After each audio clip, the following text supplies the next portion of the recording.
Good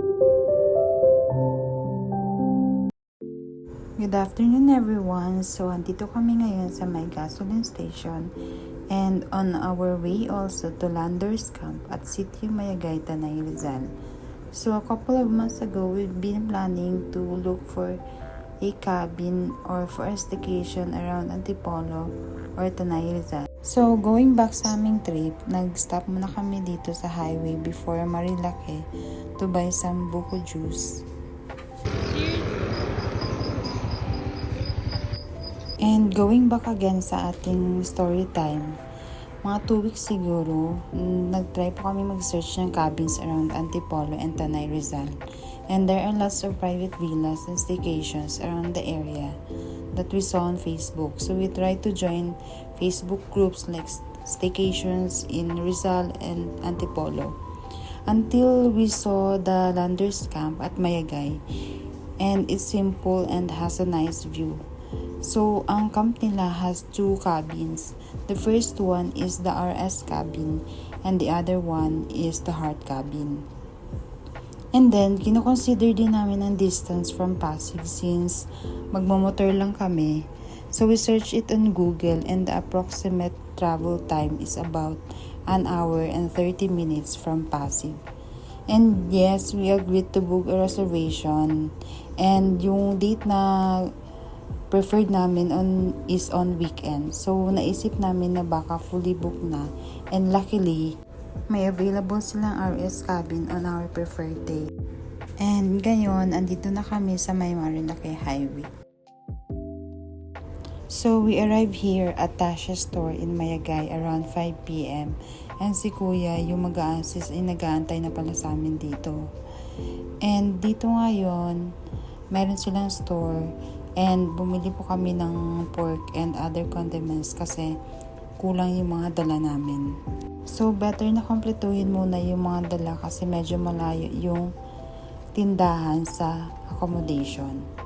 And ngayon, kasama namin yung family ni Ate Grace, yung asawa niya at saka yung dalawa niyang anak. Ang cute kasi ng mga kiddos kasi gusto sana nila tumulong para magdala ng gamit kaso medyo mabigat at maputik pa kasi naulan pala kanina.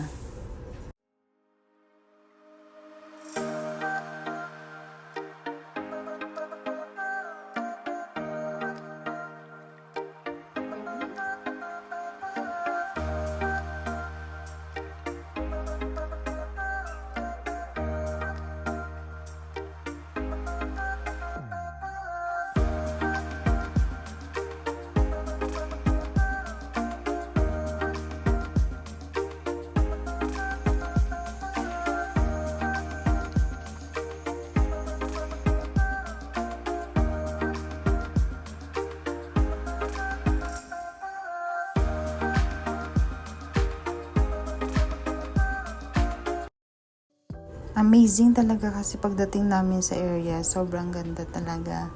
At yung expectation namin, na-meet talaga kasi hindi talaga kami nag-expect na sobrang ganda nito in person. Superb ang view from the cabin. So, here you go. Ipapakita ko po sa inyo yung view ng cabin at overlooking.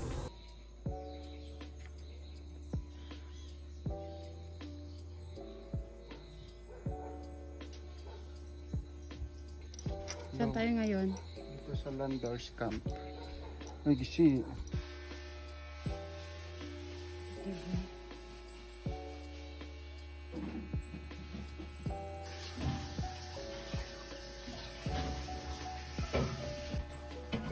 So, dumating kami dito around 6 p.m. and agad-agad nag-unpack na kami ng mga gamit and yung mga lulutuin.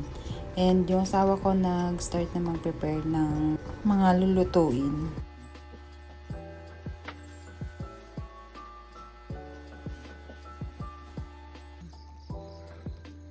Dito yung mga. Lawat na.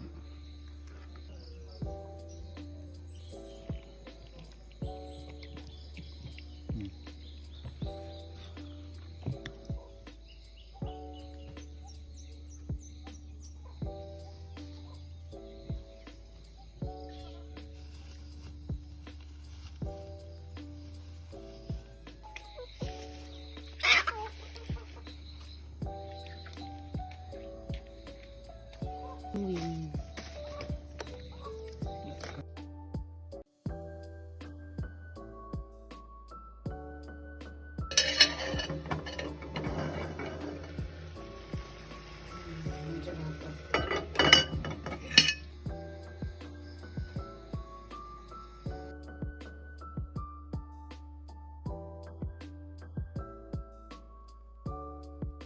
Nag-start na po kami mag-grill ng marinated pork.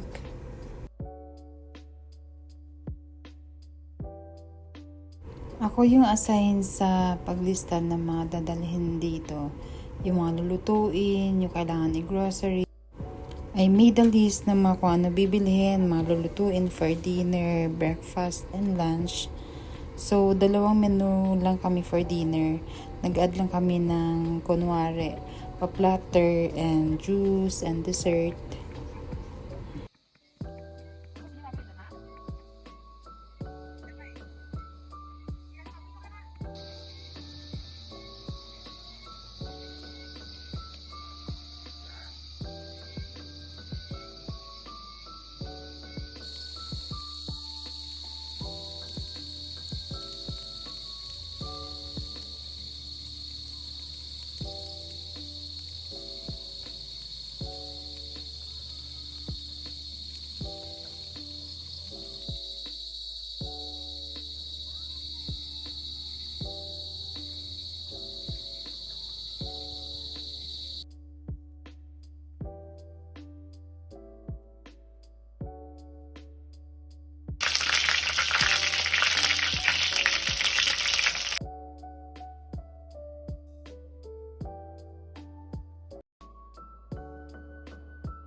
Happy birthday to you. Happy birthday to you. Happy birthday, happy birthday, happy birthday to you. Wish, wish.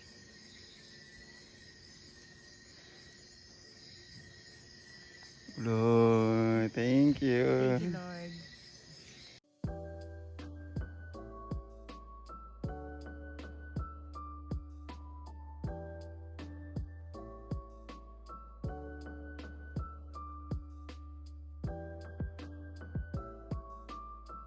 So tonight, we escaped the city hassle to celebrate my birthday. Dati sa bahay kami nagsa-celebrate and invite some friends. Pero depende sa budget. Pero ngayon, tinry namin na kami mag-asawa lang para maiba naman. And realizations on this is mas better kasi nagkakaroon kami ng time mag-usap or magkwento ng mga plans, hard times, jokes, and kung ano-ano lang. And of course, laughters and small wins. Super thankful ako sa asawa ko kasi sa pagluto at pag-grant ng wish ko na mag-out of town na lang kami. Thank you Lord sa food, sa health, sa blessings, sa family and friends, sa lahat-lahat po Lord.